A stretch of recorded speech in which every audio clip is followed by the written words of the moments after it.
Pesantren Digital Aswa, Another Way to Jannah.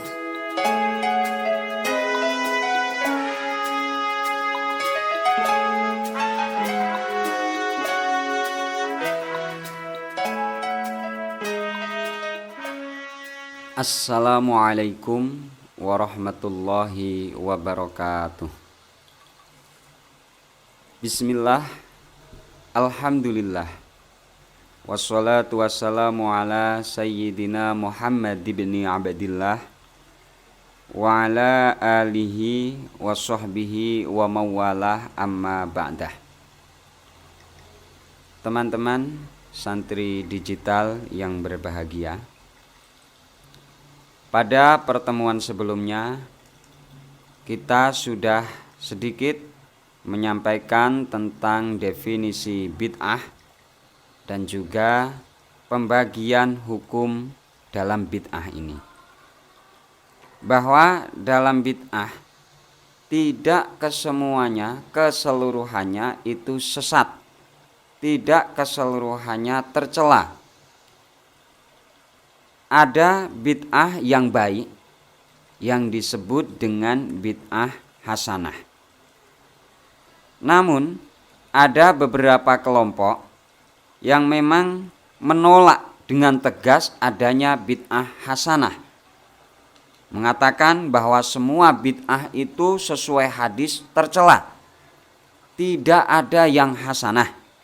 Maka pada pertemuan kali ini akan kami sampaikan pemaparan dari dalil-dalil bid'ah hasanah dan juga dalil dari mereka yang menolak bid'ah hasanah.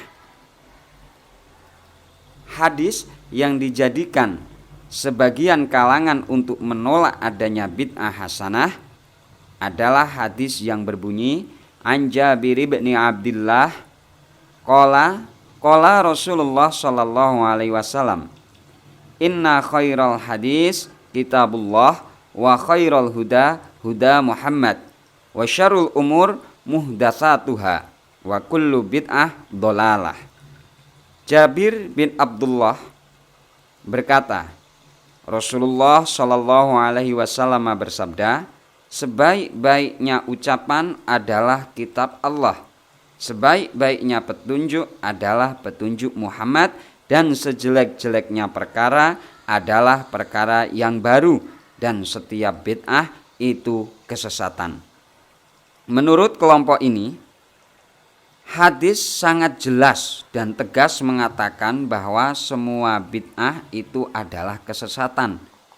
Dalam hal ini seorang ulama Wahabi kontemporer bernama Syekh Muhammad bin Saleh Al-Utsaimin berkata dalam kitabnya, qauluhu kullu bid'atin dhalalah kulliyatun amatun syamilatun musawwaratun bi aqwa adawati syumuli wal umum.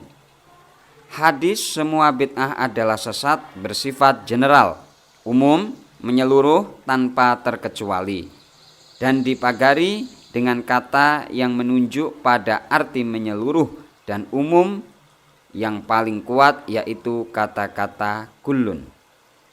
Afa ba'da hadhil kulliyah yasihu an nuqassimal bid'ah ila aksamin salasatin au ila aksamin khamsatin abadan hada la yasihu.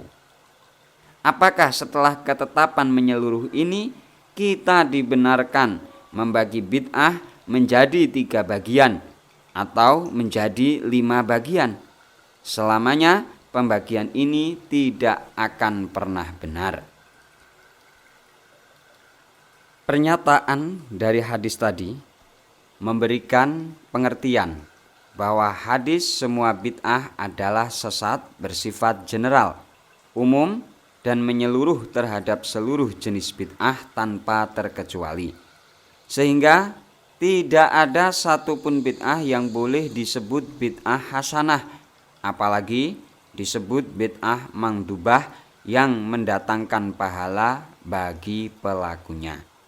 Alasan utama dari Al-Utsaimin menolak pembagian bid'ah adalah adanya kosakata kullu dalam redaksi hadis tersebut, yang berarti semua.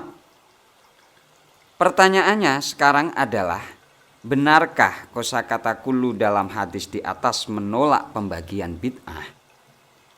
Penolakan pembagian bid'ah menjadi 2 atau 5.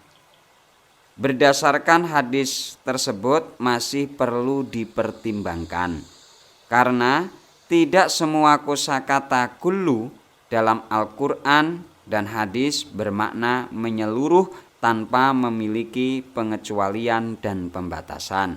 Memang ada yang dalam Quran secara menyeluruh kulun itu tidak ada pengecualian. Dalam hal ini Syekh Al-Utsaimin sendiri misalnya pernah berkata, anna misla hadza ta'bir ay kullu syai'in amun qad yuradu bihil khas. Misla qoulihi ta'ala ngan malikati saba' wa utiyat min kulli syai' wa qad kharaja syai'un katsirun lam yadkhul fi mulkiha minhu syai'un mislu mulki Sulaiman. Redaksi seperti kullu syai'in atau segala sesuatu adalah kalimat general yang terkadang dimaksudkan pada makna yang terbatas, seperti firman Allah Subhanahu wa ta'ala tentang Ratu Saba. Ia dikaruniai segala sesuatu, memakai kata kulli syai'. Padahal banyak sekali sesuatu yang tidak masuk dalam kekuasaannya, seperti kerajaan Nabi Sulaiman.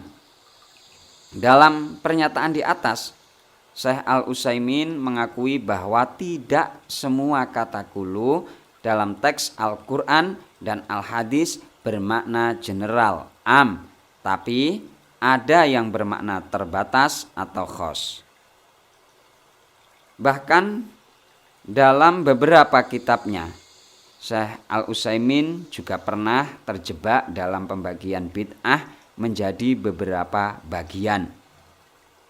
Misalnya dalam kitab Al-Aqidah Al-Wasithiyah, ini ya, karangan dari Syekh Al-Utsaimin, yang secara terjemahnya kami bacakan.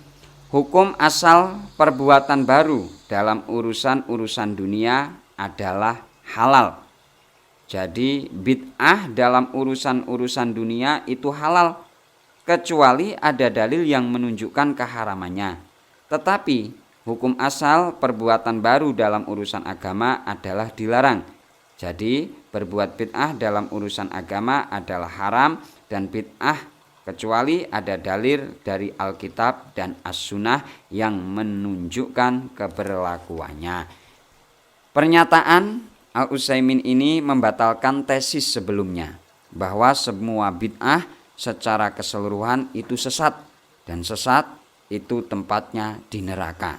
Namun di sisi lain Al-Utsaimin membatalkannya dengan menyatakan bahwa bid'ah dalam urusan dunia halal semua, kecuali ada dalil yang melarangnya.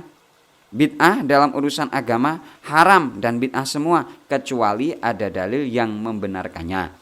Dengan klasifikasi bid'ah menjadi 2 versi Al-Utsaimin, yaitu bid'ah dalam hal dunia dan bid'ah dalam hal agama, dan memberi pengecualian dalam masing-masing bagian, menjadi bukti bahwa Al-Utsaimin tidak konsisten dengan pernyataan awalnya dalam pembagian bid'ah.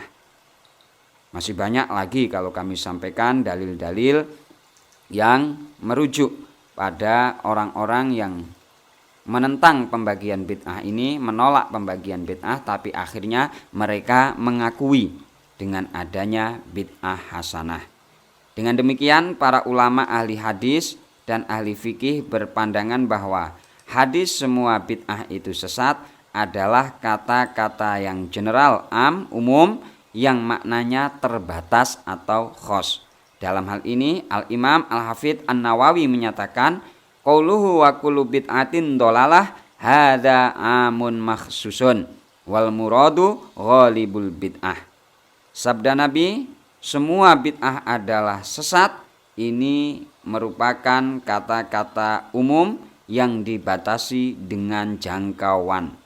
Maksud, semua bid'ah itu sesat adalah sebagian besar bid'ah itu sesat, bukan keseluruhannya. Jadi hadis semua bid'ah sesat adalah redaksi general yang maknanya terbatas. Maka para ulama membagi bid'ah menjadi dua, bid'ah hasanah atau baik dan bid'ah sayyi'ah atau buruk. Lebih rinci lagi, bid'ah itu terbagi menjadi 5 bagian sesuai dengan komposisi hukum Islam yang 5, wajib, sunat, haram, makruh, dan mubah. Mungkin untuk pertemuan selanjutnya akan kami sampaikan beberapa contoh bid'ah sesuai dengan hukumnya dan beberapa hal yang menjadi awal mula hasil daripada ijtihad para sahabat yang sebelumnya tidak pernah diajarkan oleh Rasulullah dan hasil daripada ijtihad ulama-ulama mujtahid setelah wafatnya Rasulullah dan belum pernah ada di masa Rasulullah. Itu ada yang dihukumi sunnah, mubah, bahkan ada yang wajib hukumnya. Mungkin itu saja untuk pertemuan kali ini. Semoga banyak manfaatnya, banyak kekhilafan, kesalahan, mohon maaf yang sebesar-besarnya. Akhiran, hadanallahu wa iyyakum ajma'in. Wassalamualaikum warahmatullahi wabarakatuh. Pesantren Digital Aswa, Another Way to Jannah.